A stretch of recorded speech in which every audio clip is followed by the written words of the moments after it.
sondier au NAMM 2019 en Californie. Je suis au stand Electron avec Mario. Et Mario va nous parler du modèle Samples. Hi Mario, how are you? Salut Mario, comment vas-tu? Ça va super, et toi, comment ça va? Je vais bien, merci. Alors tu as le nouveau modèle Samples qui vient juste d'être annoncé. Peux-tu nous dire ce que c'est? C'est ça, alors, le modèle Samples, c'est une Groovebox 6 pistes qui marche avec des samples, qui permet aussi de séquencer du MIDI. Ouais, c'est une machine Electron vraiment super pour les nouveaux utilisateurs qui découvrent ce qu'on fait et également très fun pour les gens qui ont déjà du matos Electron. Ok, donc on a toute la magie Electron dans un package très abordable si je comprends bien, c'est ça? Ouais, c'est ça. Donc, à ce propos, oui, on a le séquenceur Electron pour les 6 pistes, pour les samples qui sont dans la machine, mais aussi pour les appareils MIDI externes. Un autre truc génial au niveau du séquenceur Electron, c'est le micro-timing, le swing, la probabilité de déclenchement pour chaque step et le verrouillage de paramètres. Chaque piste a également un pattern associé et un paramètre de gamme aussi, donc tu peux obtenir des polyrythmes super intéressants et des textures vraiment uniques avec cet appareil. Ok, donc on a 6 pistes. Sur chaque piste, on peut avoir des échantillons de n'importe quel type, c'est ça? Et qu'est-ce qu'on a comme mémoire dans le modèle Samples? Oui, c'est exact. Sur chaque piste, on pourra charger un sample. Le modèle Samples a 1 gigaoctet de mémoire pour les samples, mais par projet, on a 64 mégaoctets. Donc la taille, le poids des fichiers que tu utilises va déterminer combien de fichiers tu peux charger. Il n'y a pas de limite de nombre de samples, donc tu peux en charger jusqu'à ce que ça te dise mémoire pleine. Ok. En termes de connectivité, qu'est-ce qu'on a en face arrière?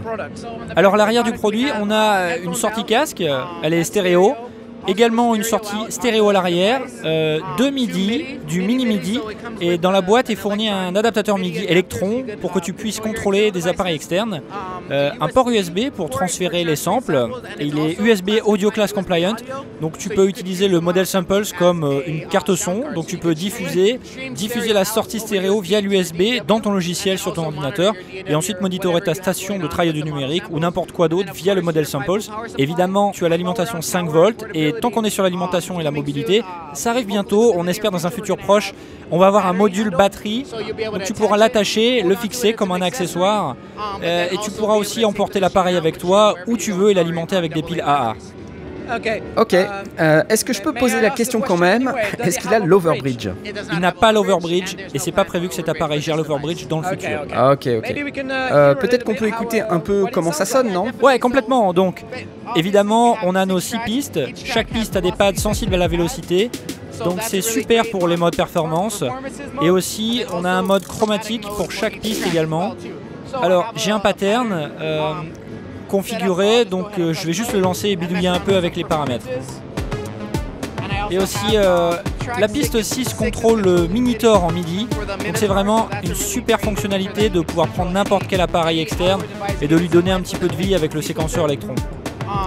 Je vais sauvegarder ce pattern dans une mémoire temporaire pour que je puisse changer les paramètres.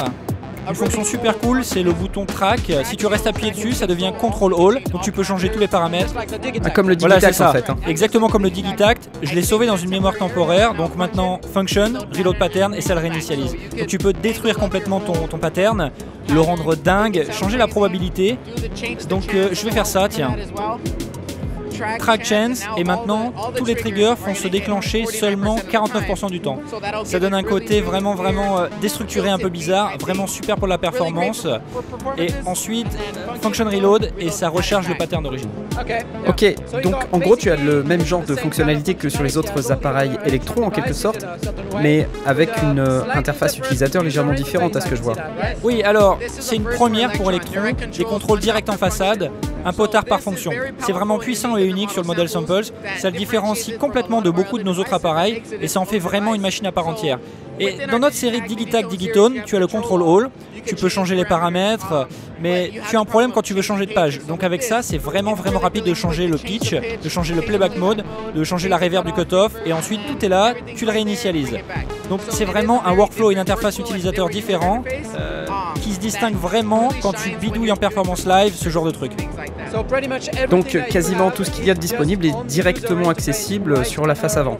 Ouais, c'est ça. C'est vraiment super pour quiconque voudrait, tu vois, mettre un pied dans le monde Electron, mais qui aurait toujours vu Electron comme ces appareils compliqués avec plein de sous-menus, etc.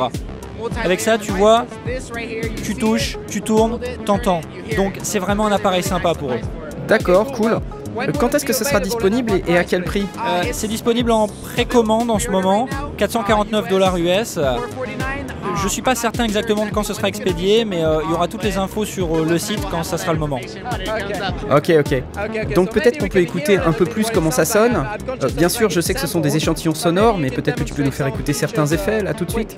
Ouais, carrément. Donc un truc qui est vraiment cool et que j'adore, comme je l'ai dit, c'est Control All. Donc je vais bidouiller avec les paramètres et faire sonner ce pattern complètement différemment, ce que j'adore faire. Donc allons-y, essayons ça. Alors, laisse-moi lancer le truc.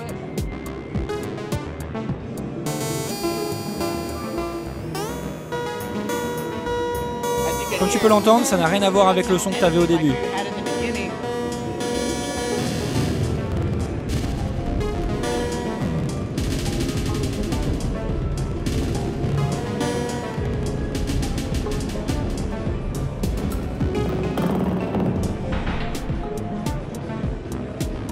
Un autre truc de performance super qu'on a là-dessus, on peut avoir un nombre différent de retricks par piste. Donc cette piste que j'avais,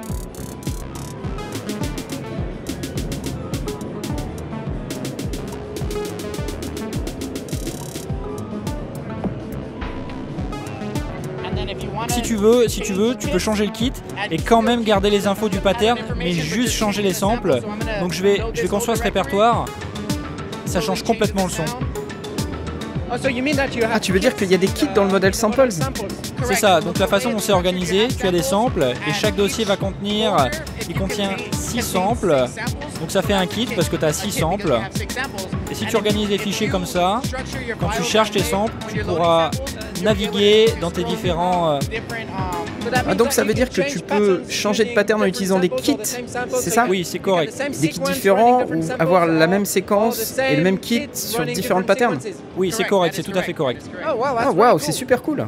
C'est un outil de performance vraiment intéressant, mais aussi très puissant quand tu veux créer quelque chose et que tu vois, tu démarres avec un kit par défaut et tu navigues dans tes différents kits et comme ça peut déclencher ton inspiration.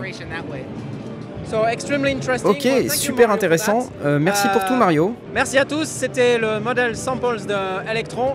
On était au NAMM 2019, c'était génial. N'hésitez pas à vous abonner, à mettre quelques likes et on se revoit à la prochaine vidéo. Bye bye.